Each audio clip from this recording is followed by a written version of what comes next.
Sefer, de libros y autores.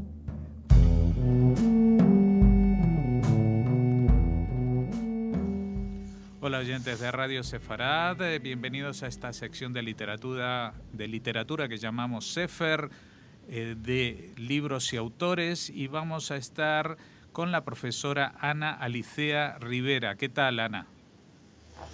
¿Qué tal? Buenos días, un saludo a todos los radioyentes. Pues la tenemos a Ana desde Puerto Rico, nada más y nada menos, porque aparte nos va a hablar de eso mismo y de su libro, El Talit Escondido, la presencia sefardita en Puerto Rico. Esto es un aspecto de la historia sefardí bastante desconocido, ¿no? Sí, es correcto. La información es bien somera, es muy escasa lo que se puede conseguir sobre este tema específicamente en Puerto Rico. Es una investigación que tomó bastante tiempo, pero pudo llegar a feliz término y pudimos probar la presencia sefardita en Puerto Rico, una isla caribeña muy pequeña, pero que tiene grandes rasgos y grandes trazos de lo que es el sefardismo. Uh-huh. Y aparte es una isla que está muy cerca de donde empezó el descubrimiento y la conquista del continente, ¿no? Es correcto, en el área del Caribe.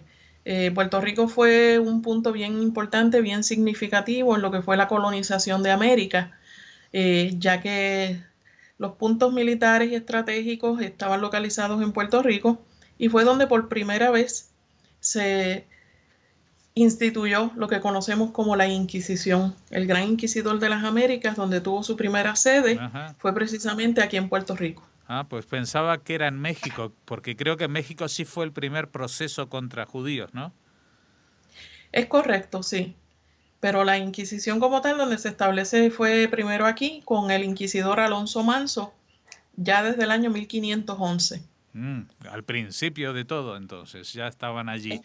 Y Es correcto. si estaba la Inquisición es porque había judíos. Precisamente, exacta. Esa es una de las cosas que pruebo en el libro.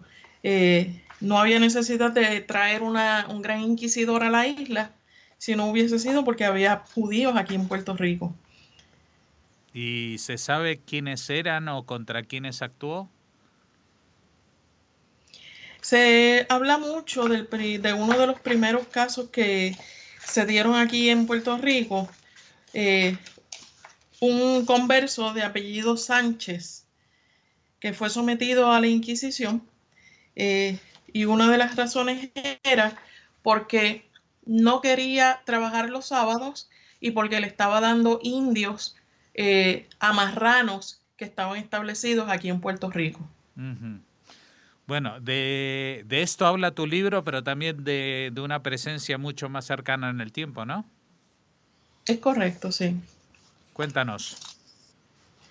Estoy haciendo también alusión en el libro a un grupo de judíos que llegan aquí desde de la isla de Mallorca, específicamente con los que se conocen como los chuetas. Ujú. Se establecieron en el área sur de la isla y hay grandes familias que todavía preservan esos apellidos, que son apellidos, los que se conocen como los apellidos malsanos o los apellidos malditos. Y todavía, pues, aquí en Puerto Rico se conservan grandes familias que conservaron no solamente los apellidos, sino también este proceso de endogamia que se daba mucho entre los grupos judíos aquí en América. Ujú. Bueno, Puerto Rico fue una colonia, una de las colonias españolas de las últimas en independizarse, ¿no? Sí, fue la última.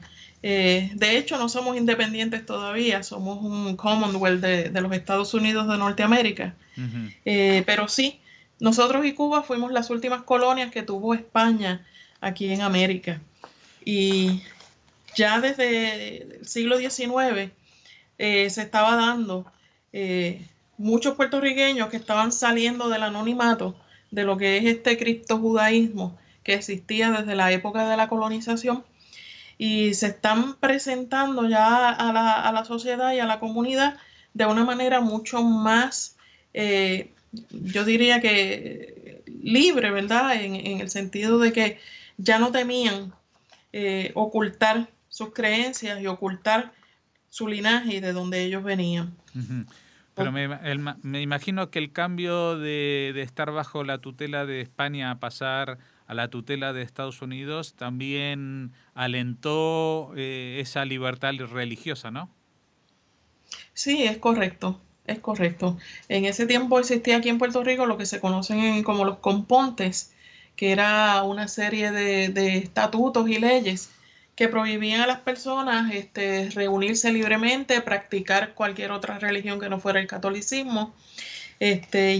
Cuando llegan los norteamericanos a la isla, eh, ellos traen lo que es la libertad de culto, la libertad de expresión, la libertad de reunión, y eso fue lo que propició que estos grupos de personas que pertenecían al criptojudaísmo, por decir así, salieran a la luz y se establecieran aquí en Puerto Rico ya las primeras sinagogas a principios del siglo XX. Ujú. Y supongo que también habría cierto intercambio de gente que venía desde el continente, digo, desde los Estados Unidos continental, y allí empezarían a haber también judíos ashkenazíes, pero también familias sefarditas afincadas hace mucho tiempo allí, ¿no? Sí, es correcto. Se va a dar esa presencia también. Eh, de hecho, la primera sinagoga que se establece en Puerto Rico fue al sur de la isla, cuando llegaron un grupo de estos soldados norteamericanos que se establecen allí. Entre ellos, sí se cuenta por lo menos de tres sefalditas que venían con las tropas norteamericanas, de apellido Rivera, apellido Pérez y apellido Sánchez. ¿Y esa Rivera tiene algo que ver con tu apellido? Bueno, no sé si estamos emparentados o no, pero sí, Rivera es un apellido bien común aquí en Puerto Rico. Eh, por mi lado materno, pues mi mamá era Rivera. eh, Tenía, sus dos apellidos eran Rivera. Y sí, por las investigaciones que he hecho por el lado de mis dos abuelas, la paterna y la materna, sí, venimos de una línea cefaldita bien marcada. Ujú. Pero ¿sabes si era una línea que venía del propio Puerto Rico o que llegó desde Estados Unidos? Bueno, en el caso de la familia de mi abuela materna, Ujú. venían desde España. Ajá. Ya venían desde España, aproximadamente en fines del siglo XVII. Ya un antepasado de ella venía de España y se estaba estableciendo aquí en Puerto Rico. Ujú. Pero en tu familia el proceso fue de conservarlo siempre o hubo un cierto momento en que recuperaron las raíces judías. Sí, en un momento dado sí recuperamos las raíces judías. De hecho, eh, mi familia viene de un catolicismo bien marcado, pero dentro de las costumbres y tradiciones familiares siempre se conservó algunas costumbres que son parte de la cultura sefardí. Por ejemplo, mi abuela materna tenía la costumbre de tener en su habitación, por ejemplo, un recipiente con una jarra de agua, y todas las mañanas al levantarse lo primero que ella hacía era lavarse las manos. Eh, Se le preguntaba por qué hacía eso, ella no sabía decirlo, ella decía pues su abuela le había enseñado a hacer eso, que no se levantara nunca sin lavarse las manos. Otra cosa que ella hacía era que ponía un clavito en la entrada de la casa, y ahí ponía un pedazo de pan. Cuando se le preguntaba por qué el pedazo de pan estaba ahí, ella decía, bueno, para que recordemos siempre las bendiciones del Señor. Ajá. O Era lo sea, que nos decía. una especie Yo de mezuzá de pan. es exactamente una especie de mesuzá. Pues ese es el propósito de la mesuzá, ¿verdad? Recordar los mandamientos y recordar las bondades de Adonai. Ujú. No, pero es extraña la forma que tenían, porque claro, el criptojudaísmo elaboró unos sistemas muy llamativos de conservar el legado de alguna manera, ¿no? Eh, Es correcto. y luego tú me comentas en el libro, creo que también se han conservado en la cultura puertorriqueña en general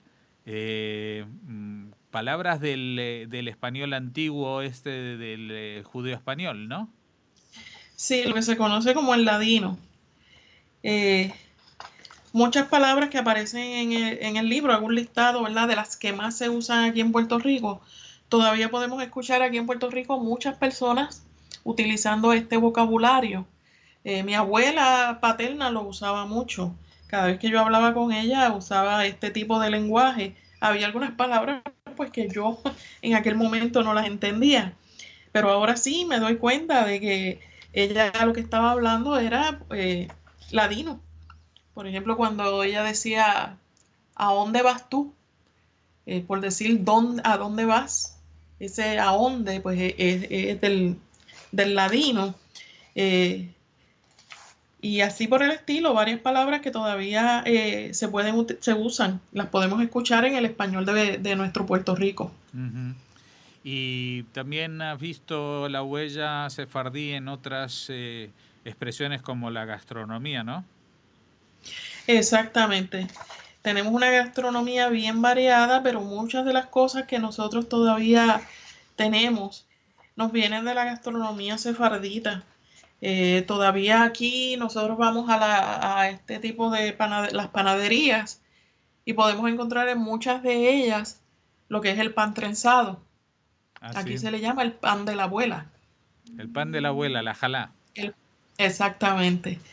Y ese tipo de gastronomía, encontramos también, aquí es bien popular un tipo de plato que se hace los fines de semana, que se conoce como el sancocho o el guiso, que no es otra cosa que lo que se llama el cholen o el O- jamín sí, o dentro de adafina. los cefalditas. Ah, también, ¿Perdón? también se la llama adafina.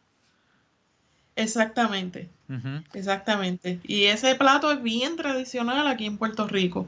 Igualmente todas las frituras que se hacen con harina de trigo o harina de cebada, todo eso pues es parte de la gastronomía que hemos heredado de nuestros antepasados sefalditas. Ujú.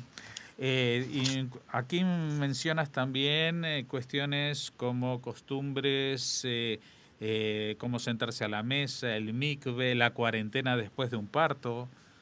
Es correcto. Sí, aquí se acostumbra. Yo recuerdo los tiempos de mi abuela y de mi mamá, que cuando una mujer daba a luz era requisito obligatorio guardar 40 días y esos 40 días la mujer se separaba de todo, solamente se dedicaba a cuidar a su bebé eh, y el resto de las mujeres en la comunidad pues le ayudaban con los quehaceres de la casa y con el cuidado de otros niños. Ujú. Es una costumbre completamente cefaldita. Ana, ¿dónde has presentado este libro? ¿Dónde se ha editado? El libro lo está editando el Centro de Estudios e Investigaciones del Suroeste de Puerto Rico, la editorial Aquelarre. Es una institución que se ha dado a la tarea de rescatar la historia de Puerto Rico, especialmente aquellos puntos que son lo que llamamos aquí los historiadores la historia oculta. No la historia tradicional ni la historia que siempre aparece en los libros de texto, bien adornada, bien cuidada, sino que nos hemos ido pues más allá. Ujú. Y estamos trabajando con este tema y con otros temas más que son parte de esa historia oculta que todavía es necesario que salga a la luz. Y dinos, ¿cómo se puede adquirir, por ejemplo, alguien que esté en España, cómo puede conseguir este libro? ¿Se vende a través de Amazon o tenéis alguna página web de la editorial o algo? Sí, el libro lo pueden conseguir a través de Amazon. Esto, por el momento, pues la editorial no tiene, este, lo que tiene es un blog, no tiene todavía una página Ujú, de internet como tal. Pero sí por Amazon lo pueden conseguir y modestia aparte, un precio bastante módico. ujú. Bueno, vamos a recordar el nombre del libro, se llama El Talita Escondido, la presencia sefardita en Puerto Rico y su autora, con quien estamos hablando, Ana Alicea Rivera. ¿Nos quieres comentar algo más sobre el libro que no hayamos dicho? Sí, este es el primer libro que se publica con relación a este tema es un tema bastante desconocido aquí en Puerto Rico. Donde quiera que voy, muchas personas lo primero que preguntan qué es presencia sefardita, porque muy pocas personas conocen lo que realmente es el sefardismo, quiénes eran los sefarditas, de dónde venían, y cuál ha sido el acervo y la herencia que nos han dejado. Y cuando leen el libro, pues se sorprenden realmente de ver que muchas de nuestras costumbres y tradiciones nos vienen de ese antepasado sefardita que está en casi todas las familias puertorriqueñas. Así que creo que es verdad que esto es como la punta del iceberg, como llamamos aquí en Puerto Rico, para el estudio de lo que es el sefardismo en Latinoamérica, específicamente en Puerto Rico, ya que es uno de los lugares donde menos se habla de este tema. Y es extraño porque justamente, como mencionábamos, desde hace más de 100 años han salido de la esfera que todavía había cierto temor a la Inquisición o represalias y han gozado de libertad religiosa, pero lo que estamos hablando, más que de libertad religiosa, es de reivindicar el pasado que todavía muchos desconocen y que gracias a ti y gente como tú, pues está saliendo a la luz. Por eso aquí te quisimos entrevistar y queremos recomendar a la gente pues completar esta formación que tienen y que muchos ahora empiezan a investigar sobre la presencia de los judíos en el Caribe, que en otros países ya es más conocida, pero el caso de Puerto Rico es muy particular justamente por esta doble, digamos, nacionalidad cultural española y estadounidense, ¿no? Así que te agradecemos, Ana, por habernos atendido. Las gracias a ustedes, bien agradecida y un saludo bien afectuoso desde acá, de sus hermanos sefarditas en Puerto Rico.